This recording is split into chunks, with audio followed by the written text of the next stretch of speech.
Boa noite, vamos iniciar a nossa live. O tema de hoje, vamos falar sobre o informativo, um dos temas do informativo 737 do STJ. O tema aqui da live que eu coloquei é o contrato de mútuo, né? Mútuo é o financiamento imobiliário e o CDC à luz do STJ. Boa noite, aqui perfil advogado curioso, uma boa noite, prazer tê-lo aqui.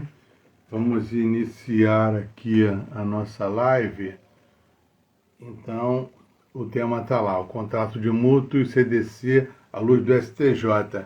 O comentário, pois não, doutora Troliese, doutora Naimia, né? Boa noite. Deixa eu colocar aqui o número do RESP. O RESP 1 milhão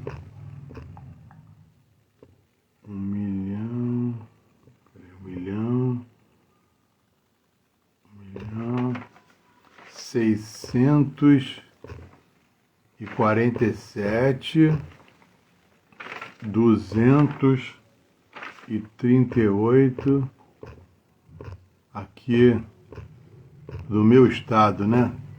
Muita gente aí daqui, muitos não são daqui, do Rio de Janeiro. Então, hoje eu estou aqui no Rio de Janeiro, na capital, na cidade do Rio de Janeiro. Então, muito boa noite a vocês. Vocês estão me ouvindo bem? Só para ter um feedback aqui do som. Esse informativo do STJ, como sempre falo, vários informativos são publicados ao longo, né, no caso dos meses da semana. Esse, precisamente, o informativo 737, já estamos no informativo 739 do STJ. Como eu não fiz a live na semana passada, aí acumulou, né, vamos dizer assim. Então, esse informativo 737, ele foi publicado no dia 23 de maio desse ano. 23 de maio, recentemente. Esse RESP aqui trata-se do ramo do direito do consumidor e também ramo do direito imobiliário. Por quê? Esse julgado aqui do Rio de Janeiro, esse julgado do STJ, aqui, posto a interpretação da Corte Superior, vários temas, vários institutos do processo e do direito material. Entre eles, o direito do consumidor e direito imobiliário. Esse contrato de mútuo é um mútuo. Vocês sabem que um bem, uma coisa fungível, né? Um contrato de mútuo. Mútuo, eu tenho o mutuante, né? Que é, no caso, o primitivo dono da coisa, e o mutuário que passa a ser o dono. Só que nesse mútuo, esse financiamento, esse empréstimo mútuo, dinheiro de coisa fungível, ele é fixado, como todo contrato, tem um tempo, um preço e um tempo. Então, esse dinheiro emprestado, esse mútuo imobiliário, foi realizado esse mútuo, onde o mutuante, que era o primitivo, que era o dono da coisa, que passa a ser do mutuário, correto? Só que esse mutuário necessita integralizar esse preço, né, dessa coisa, desse dinheiro que ele pediu emprestado. Para que foi esse... Pois não, doutor, o áudio tá bom, muito obrigado. Esse mútuo, como disse, é um dinheiro emprestado para quê? Para que o mutuário, né, conseguisse esse dinheiro para adimplir o financiamento imobiliário. Por isso que chama-se mútuo ou uma hipoteca, uma alienação fiduciária. O mutuante, para emprestar esse dinheiro, ele necessita de uma garantia real, nesse caso, imóvel. O próprio imóvel fica garantido. Nesse caso aqui, há um mútuo. Nesse caso, vamos supor que seria um mútuo hipotecário, correto? Especificamente, houve um conflito de interesses, né? Aqui vai o processo civil. Nesse conflito, houve a necessidade de procurar a tutela jurisdicional, o Estado juiz, para pacificar aquele conflito, correto? Então, pois não, doutora Márcia, uma boa noite. Procurou o Estado juiz, né, para a tutela jurisdicional para pacificar aquele conflito de interesse. Nesse caso, o mutuário, né, que pediu aquele valor, aquele dinheiro emprestado, né, e deu o imóvel em garantia, ele passou a ser o dono da coisa, daquele, ele, no caso do mutuante, ele passou a ser mutuário, ele passou a ser o dono. Então, como tem a gravação, está gravado o bem com a garantia real, no caso a hipoteca, é necessário integralizar aquele preço. Tá?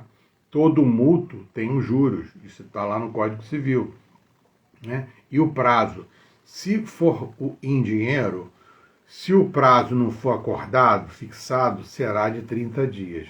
Normalmente, nesses contratos imobiliários, é de 20, 30 anos, né, ao longo do tempo. E esse contrato foi realizado com a Caixa Econômica Federal.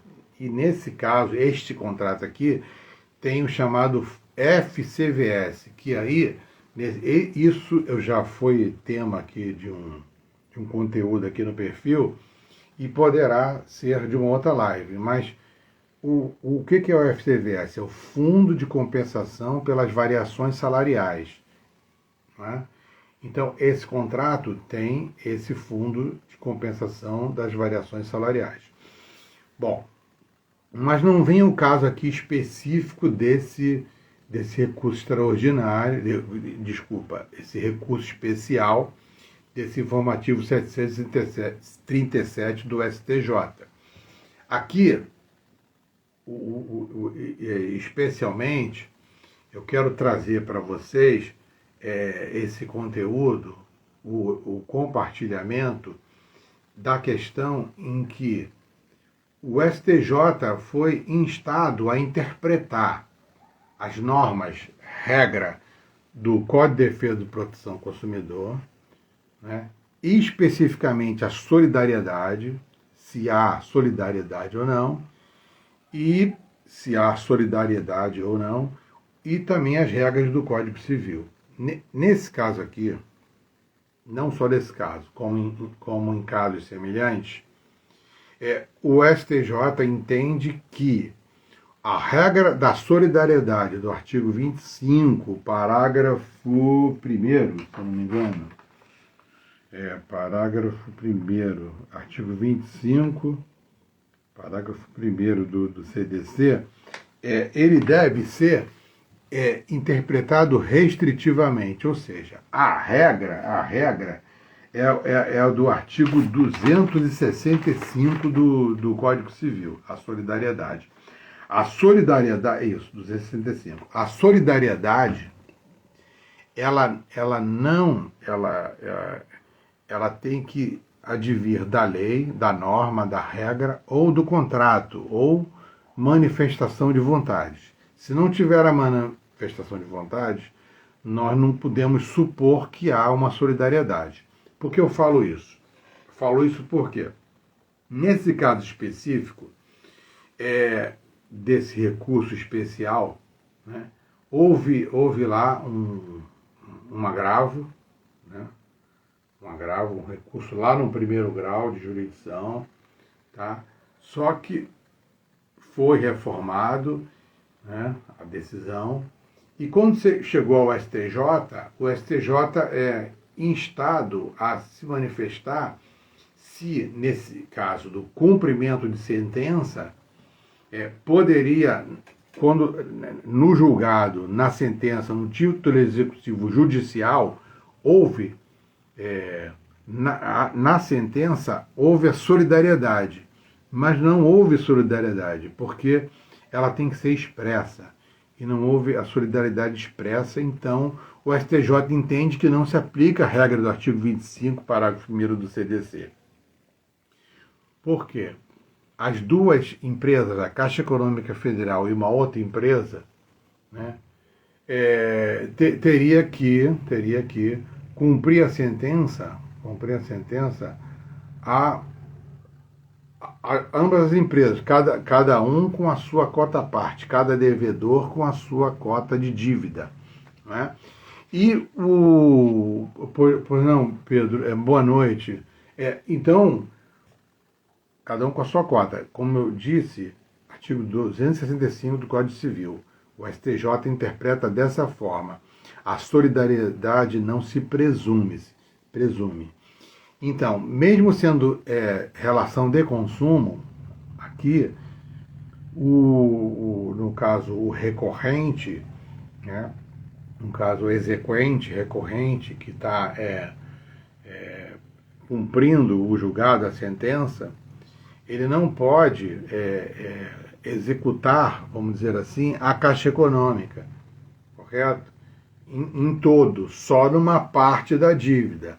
A outra parte, da outra empresa que está em liquidação extrajudicial, por isso que ele pede a solidariedade da Caixa Econômica, porque a Caixa Econômica Federal ela é solvente, então por isso que esse cumprimento de sentença é em face da Caixa. Entenderam? Só que, nesse caso, a Caixa Econômica ela tem a obrigação da parcela da dívida e não de toda a dívida. Não há solidariedade, repito, a solidariedade ela tem que ser expressa. Doutora Milene, uma boa noite. Então, não sendo expressa, ou seja, não tendo na lei, na norma, na regra, ou manifestação de vontade no contrato, essa solidariedade, não há solidariedade, porque ela não é expressa, ela não é presumida. E ao optar por a aplicação, né, no caso da regra do artigo 25, o STJ entende que não pode. Essa regra do artigo 25, parágrafo 1º, tem que ser de forma restritiva, não é o caso. Então, nesse caso, não há solidariedade, então não há como imputar à Caixa Econômica Federal a dívida toda, toda a dívida, e sim parte, a cota dela da obrigação da dívida. Deu para entender? É nesse sentido. Então, é por isso, por não, doutor Leonardo, né? Leonardo, boa noite. Então, é por isso que é muito importante vocês, não importa se o advogado advoga, né, o interesse do cliente, no caso, exequente, executado, autor, réu, demandante, demandado, não é isso? Não importa qual lado que vocês estarão advogando. Mas é necessário verificar a sentença numa leitura cuidadosa, né, para não chegar nesses termos. Não é isso? Porque há um crédito, um título executivo judicial, e ele está obstado pela uma das empresas, está em liquidação extrajudicial. E esse crédito não vai ser satisfeito, pois não, doutora Helena, concurseira Minas, né? O perfil, boa noite. Então, não há como imputar à Caixa Econômica Federal, né, todo o crédito, mesmo a Caixa Econômica Federal, como vocês sabem, instituição financeira pública, é solvente, não é? E sim parte da dívida, a dívida é da outra empresa, que no caso, que também participou lá do processo de conhecimento. Quando aqui o feito chegou no STJ, estava em liquidação, em cumprimento de sentença. E uma das empresas, sociedades, está em liquidação extrajudicial. Então, não há como solver a dívida. Por isso que o credor optou por alegar a solidariedade, no caso de toda a dívida, e imputar essa dívida à Caixa Econômica Federal. Correto? Então, esse julgado por unanimidade foi improvido. O recurso foi negado provimento por unanimidade a esse recurso, que é um dos temas do informativo 737 do STJ. Então, repito, quando tiver uma sentença, né, é necessário observar e, conforme for, opor o denominado recurso embargos de declaração para sanar uma determinada omissão. É claro que no prazo estabelecido pelo Código de Processo Civil. Então, por isso a importância da leitura cuidadosa da sentença assim que tiver sido publicado, o julgado, correto?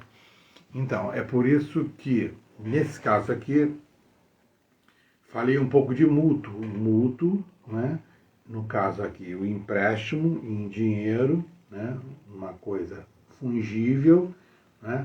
Mutuário, mutuante, né? Que seria a Caixa Econômica, e o mutuário que passou a ser dono da coisa. Estabelecido o preço, o contrato, a avença, não é? o tempo, o prazo para devolver aquele valor, é claro que com juros, não é isso? Com juros. Se não for estabelecido o prazo no contrato, é claro que sim, nesses contratos normalmente são estabelecidos os prazos para que devolva aquele dinheiro com juros moratórios e os juros remuneratórios, para remunerar no caso, mutuante. Correto? Então, nesse caso aqui, foi alegado, né, pelo mutuário, na revisão, primeiro houve a revisão do contrato. Aí é preciso estabelecer qual é a causa de pedir da demanda. Não é? A demanda, teríamos que estudar qual a causa de pedir da demanda. Mas, a princípio, foi uma revisão contratual, agora tem que ver qual é a causa de pedir, e qual é a contextualização daquela causa de pedir, qual é o efeito que o demandante, no caso, os mutuários, pretendiam com essa demanda, para ver o que será realmente transitado e julgado, né? Para ver qual é o efeito pretendido com a tutela jurisdicional, essa causa de pedir, o fato afirmado como verdadeiro ou o conjunto de fatos que são afirmados na petição inicial, essa é a causa de pedir. E daí o efeito pretendido pelo demandante. As pessoas confundem a causa de pedir como sendo dispositivo legal. Não é, nunca foi, nunca será. O dispositivo legal não é a causa de pedir e não é o fundamento jurídico, como erroneamente as pessoas ainda falam. Fundamento jurídico não é causa de pedir. Causa de pedir é o que o demandante ou os demandantes afirmam naquele fato ou naquele conjunto de fatos, o que é verdadeiro e o que é verdadeiro naquele fato ou conjunto de fatos, eu pretendo aquela tutela jurisdicional. Nesse caso, houve a revisão de contrato. Repito, é necessário sabermos ao certo especificamente qual é a causa de pedir, correto? Para termos uma interpretação maior em relação à causa de pedir. Mas, nesse caso, houve a revisão contratual, em que a Caixa Econômica Federal, né, mutuante, e a outra empresa, eu não lembro o nome, que está em liquidação extrajudicial, né? O pedido foi procedente e daí houve o cumprimento daquela sentença, daquele julgado, né? Só que no decorrer, no caso, o exequente constatou que uma das empresas, né, que não é a Caixa, está em liquidação extrajudicial. Aí daí o que aconteceu? O exequente alegou ao artigo 25, parágrafo 1º do CDC, a questão da solidariedade, porque é uma relação de consumo. Só que o STJ entende que a solidariedade ela não pode ser presumida. Ela tem que estar no negócio jurídico, no contrato, ou da lei, ou na norma, na regra. Se não tiver, não pode. E a regra do artigo 25, ela tem que ser interpretada restritivamente. A regra geral é o Código Civil, artigo 265 do Código Civil de 2002. A exceção seria, em uma relação de consumo, a exceção é o artigo 25 do Código de Defesa e Proteção ao Consumidor. No caso concreto, o STJ entendeu pela não aplicação do artigo 25, parágrafo 1º do Código de Defesa do Consumidor. Correto? Então, a princípio é isso. É claro que não esgota o tema aqui de mútuo, né? No caso, mútuo hipotecário. Nesse caso, o mútuo, dinheiro emprestado, não é? O mutuário, não é? Para adquirir a casa própria, pedir um dinheiro emprestado.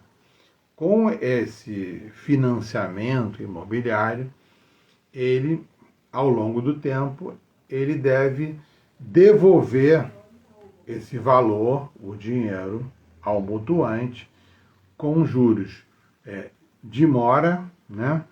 Claro, correção monetária, a mora e os juros remuneratórios que são fixados no contrato. Vocês sabem que quando há uma instituição financeira, entendeu? Não, os juros ele não é da regra do artigo 406 do Código Civil, ou seja, não é 1% ao mês, né? E vocês sabem que ainda há discussão naquela regra lá do artigo 406, que seria a taxa Selic, né? Ou seria 1%, né? Mas nesse caso, como se trata-se de uma instituição financeira, não se aplica a regra do artigo 406 do Código Civil. Eu lembrar aqui, a medida provisória é 2172.32 de 2001, que quando há uma instituição financeira não se aplica aquela regra do artigo 406, os juros, em relação aos juros.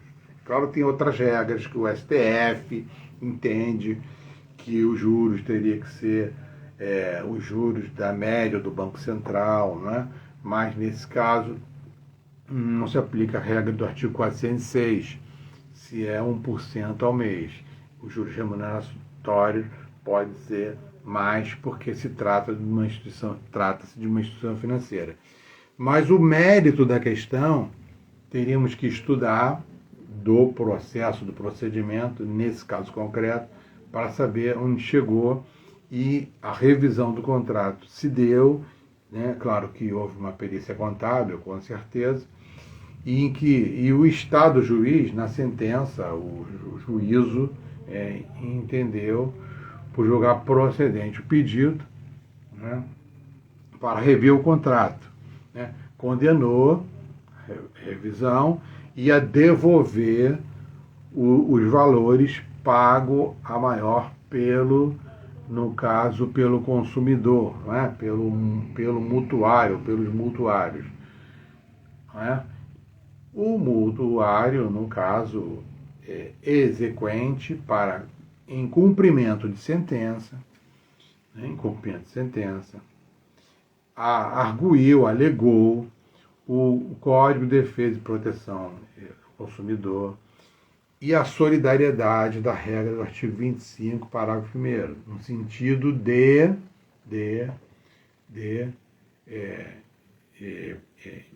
entender, né, de que na sentença, porque a sentença não especificou não, doutor Tiago, boa noite, doutora Angélica também.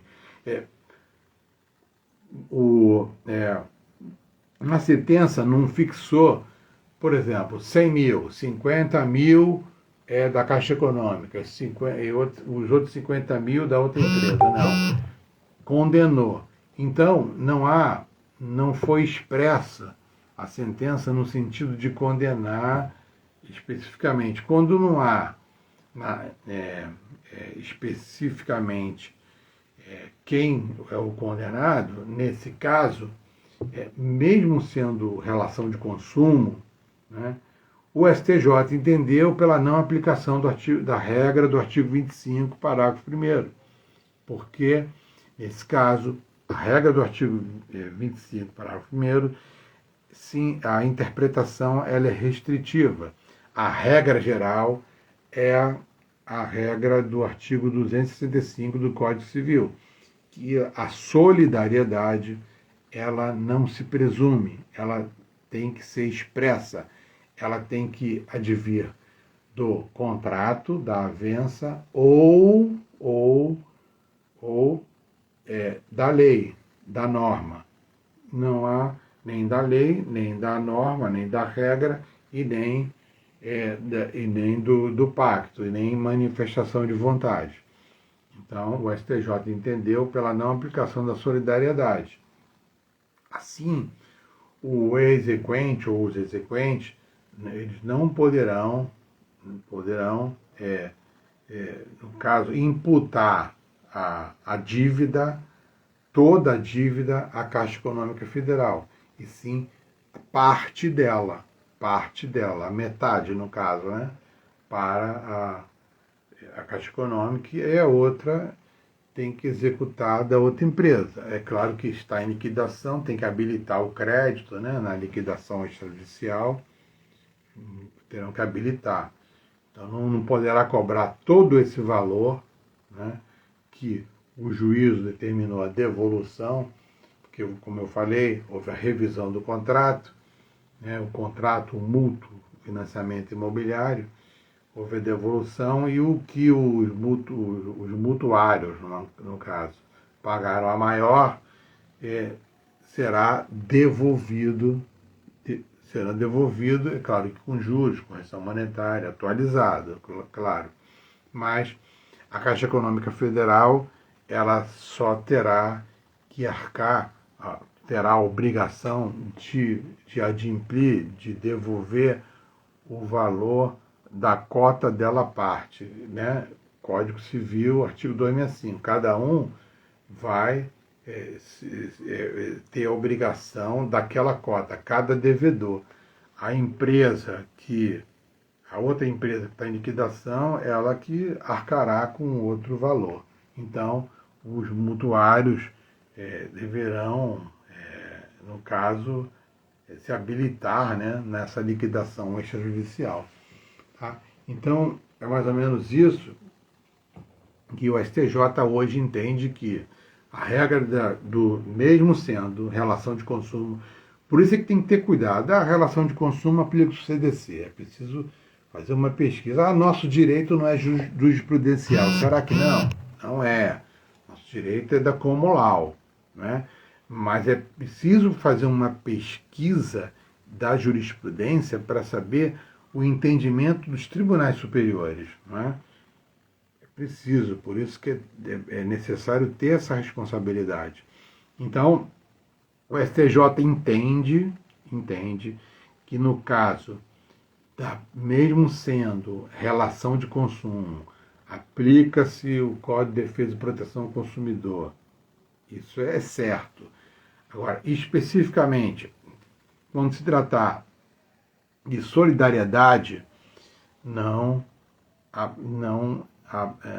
aplica-se a regra do artigo 25 restritivamente. Nesse caso, a solidariedade ela tem que estar expressa ou na lei ou no contrato, na avença, a manifestação de vontade das partes contratantes. Se não tiver manifestação de vontade, não se presume a solidariedade. Essa é que é a diferença. Então, mesmo aplicando as regras de defesa e proteção ao consumidor, no que tange a solidariedade não se aplica. Então não será aplicada a solidariedade da regra do artigo 25 do CDC. Então, é por isso, lá atrás, no meio da live, é por isso que, quando há uma sentença, é necessário ler com cuidado para o primeiro recurso qual é? A oposição dos embargos de declaração. Então, opõe-se os embargos de declaração para dizer, né, que foi omissa. A sentença foi omissa. Se ela for omissa, está lá na regra do artigo 489, parágrafo único, né, da regra do 489, que os requisitos de toda sentença, se não tiver aqueles requisitos do artigo 489 do Código de Processo Civil, teremos que opor os embargos de declaração para sanar uma omissão, uma contradição, um erro, né? E por isso que eu falo da causa de pedir. Por isso que o juízo tem que enfrentar todas as causas de pedido, todos os argumentos da petição inicial. É por isso que tem que saber qual é a causa de pedir e saber o que é a causa de pedir também, né? Então, de qualquer forma, eu agradeço a vocês e também a preocupação que vocês tiveram comigo aí, que estive um pouco doente aí, essa indigitada pandemia, mas já estou quase que curado. Aqui, aos poucos, vem, ainda abala um pouquinho, né? Mas então, eu quero agradecer a vocês e a vocês, eu não sei se tem aqui algumas pessoas que são aqui do Rio de Janeiro, de Araruama. Nós vamos fazer um curso de processo civil que será ministrado na OAB Araruama, em que vocês estão convidados, participem desse curso. Ele começará, um curso de extensão, ele começará... Boa noite, doutora Laura. Começará no próximo dia 5, todas as terças e quintas-feiras de julho, tá? Vocês já estão de férias, né? Difícil quem não é do Rio de Janeiro vir ao Rio para fazer o curso na região dos lagos, se bem que lá é um lugar bem aprazível, a cidade de Araruama, mas e aqueles que são daqui, eu conto com a participação de vocês lá nesse curso em julho, dia 5, todas as terças e quintas de julho, do mês de julho todo, tá? Começa no dia do dia 5, quinta-feira à noite. O curso será presencial, tá? E eu espero contar com vocês. Infelizmente, ele não será transmitido online. Não tem como, não será online. Será somente presencial, tá? Então, de qualquer forma, eu agradeço a vocês estarem aqui. Eu vou aqui deixar a live gravada e também pedir para que vocês, quem não é inscrito, inscreva-se lá no meu canal no YouTube, Pensando Direito. Eu deixo essa live gravada aqui no Instagram e vou deixar a live gravada lá no YouTube, tá? As lives também, todas gravadas aqui, todas gravadas lá no meu canal, tá? Na próxima semana teremos live também, mais ou menos nesse horário, ou 7 ou 8 horas da noite, quarta-feira, e vou verificar um tema talvez seja mais um informativo do STJ. E se ficou alguma dúvida, pode me perguntar, tá? No direct ou aqui agora, quer fazer uma pergunta. Mas eu não sei, mas parece que ficou entendido. Se não ficou, pode me falar, se tiver alguma dúvida.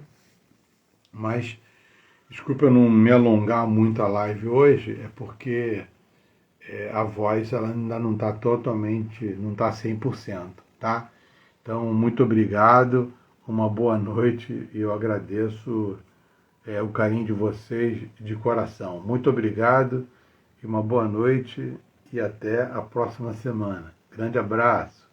Tchau, tchau.